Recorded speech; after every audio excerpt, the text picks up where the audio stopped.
11th week of Management Concept. This week we are going to learn leading.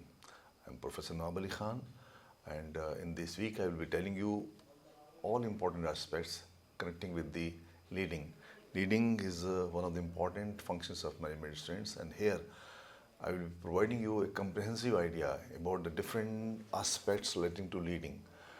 Here, if we look at the syllabus, we find here we will be discussing as per syllabus meaning and concept of leadership. We will be discussing the significance of leaders in management. Management versus leaders will be seen, and functions, traits, qualities, and styles of leaders, include along with the formal, informal leadership and leadership theories are the core of the contents of this syllabus. The objectives of this course are to understand the meaning and concept of leadership, students, and to describe the significance of leadership in management. Students, we want to study this subject because we want to learn about the styles and functions of leaders, and we will see the distinction between the managers and leaders. And the last objective of this subject is to discuss the different theories of leadership. Students, at the end of this week, you all are expected to understand the conceptual framework of leadership. You will be able to know the difference between the managers and leaders, and you will be able to describe the significance of leaders in present day business organizations. And students, you will have a comprehensive idea about the relationship that arises at the place of work through the leadership styles, and also the capabilities across various domains and levels of leadership. And finally, you will be able to learn the theories of leadership. Students, just to begin with, we should see what is a leader. So we are going to start our discussion by defining a leader. I want to ask you to think of a leader that you worked for or you observed. What does this person do, and what qualities does this person have that make you admire him or her as a leader? This is a very important point, I think. It will pave the way to understand the entire philosophy of leading in the organization.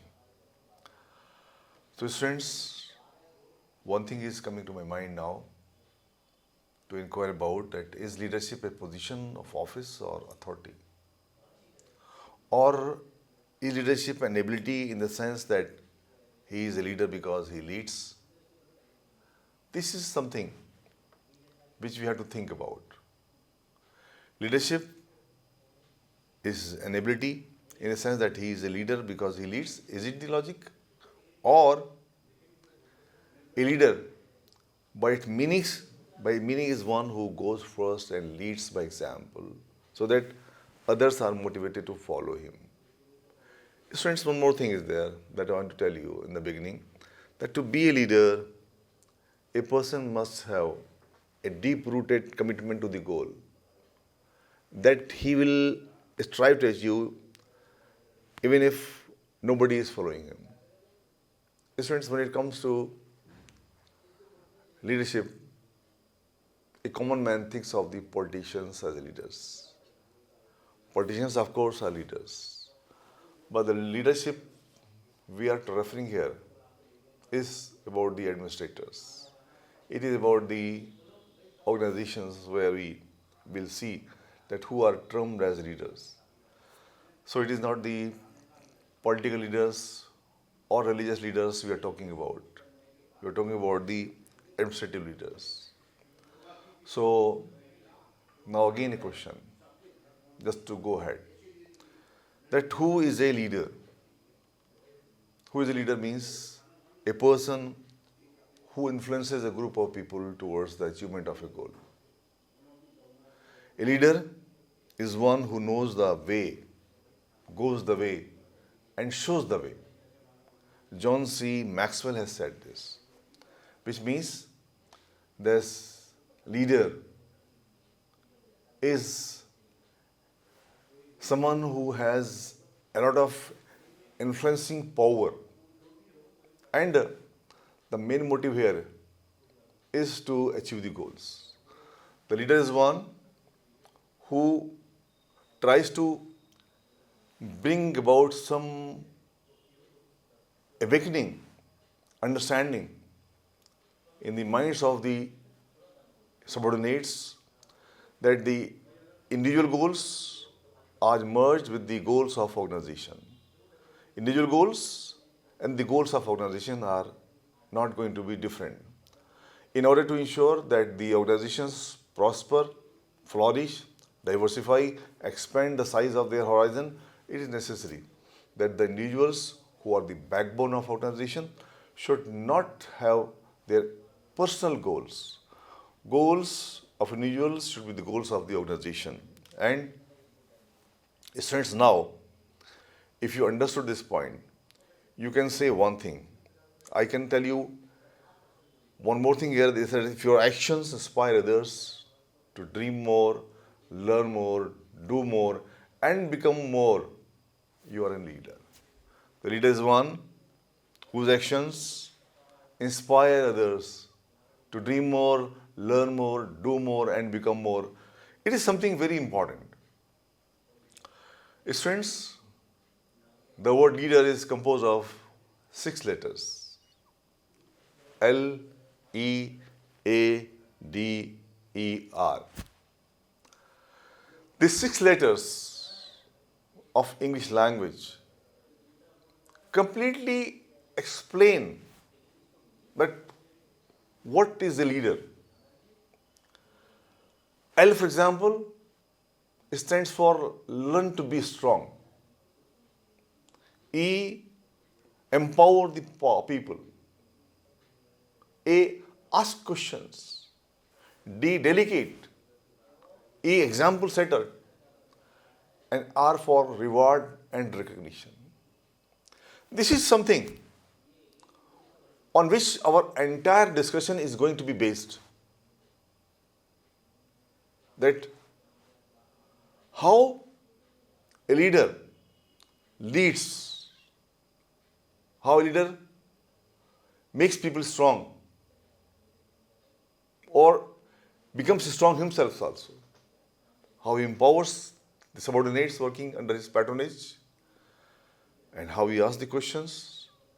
This is a very important thing for a leader. Without delegating the authority, a leader cannot get the desired work done. And leader should be a trendsetter also. And of course, needless to say, that the reward and recognition go hand in hand. Friends, now I want to tell you what is leadership. Leadership is equal to 3 things: vision, followership, plus influence. If you combine these things together, you find leadership. The leadership consists of vision, followership of, and influence of leader over the subordinates. Students, I can say in the words of Banis, because sometimes there's some confusion to understand the philosophy of leadership in organizations. Leadership is like beauty. It is hard to define, but you know it when you see it. The leadership is just like this kind of situation, that when you see them, you understand them. Because leadership is influence, nothing more, nothing less. This is said by John C. Maxwell. Friends, in case of leadership, you should understand that leaders perform one or more acts of leading. They affect human behavior so as to accomplish the mission, and also influence a group of people to move towards its goal setting or goal achievement. Dwight D. Eisenhower rightly said that leadership is the art of getting someone else to do something. It is an art of getting something else to do something you want done because he wants to do it. How simply, in one sentence, the entire concept of leadership has been explained by Dwight D. Eisenhower. Students, another one-line definition of leadership by John F. Kennedy is that leadership and learning are indispensable to each other. Basically, these are the codes of leadership, I tell you, which explain us the basic concept of the leadership. We understand here what actually is meant by leaders when we talk about the organizations. So friends, now one thing has come out of this discussion, that is the leadership is the art of motivating a group of people to act towards achieving a common goal. And the process of encouraging and helping others to work enthusiastically towards the objectives. And if we define the leadership, we find that a number of definitions have been given by the experts of the field. To quote Alan Keith, leadership is ultimately about creating a way for people. Leadership is about creating a way for people to contribute to making something extraordinary happen in the organization. Kuntz and O'Donnell have defined leadership in another way, but the meaning is the same. They say that leadership may be defined as the ability to exert interpersonal influence. Leadership may be defined as the ability to exert interpersonal influence by means of communication towards the achievement of a goal. Students,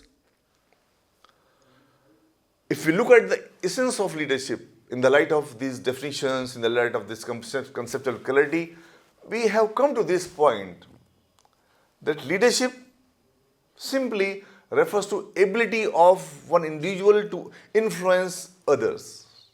There is no point of confusion about it.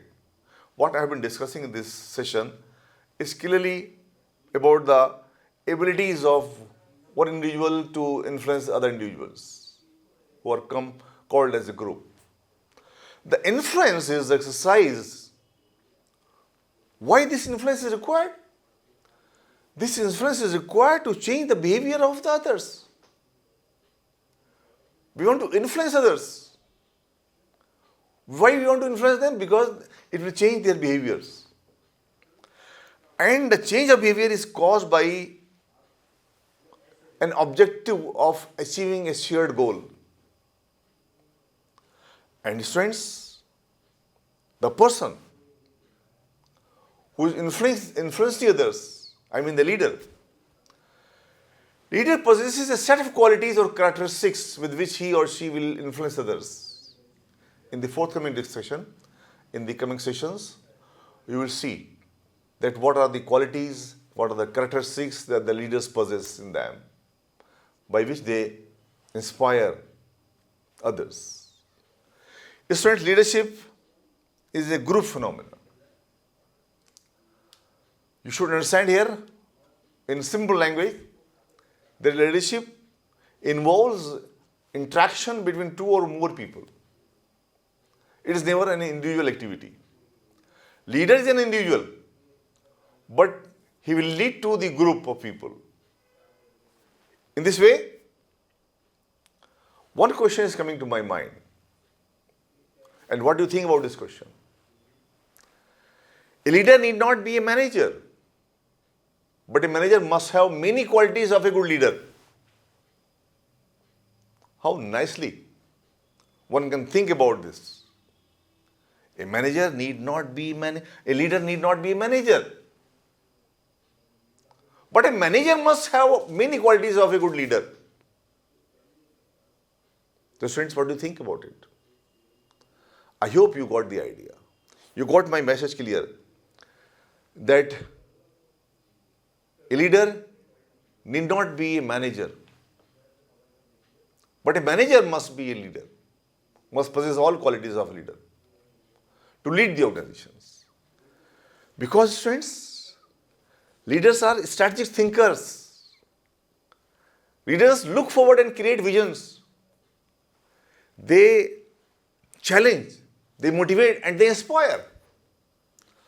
However, managers maintain the status quo. They monitor the situation. They allocate resources. They communicate targets. They measure the results and feedback on the trends. Students, I will be telling you a complete, I will be giving you a complete idea about the leaders and managers by making a distinction between them.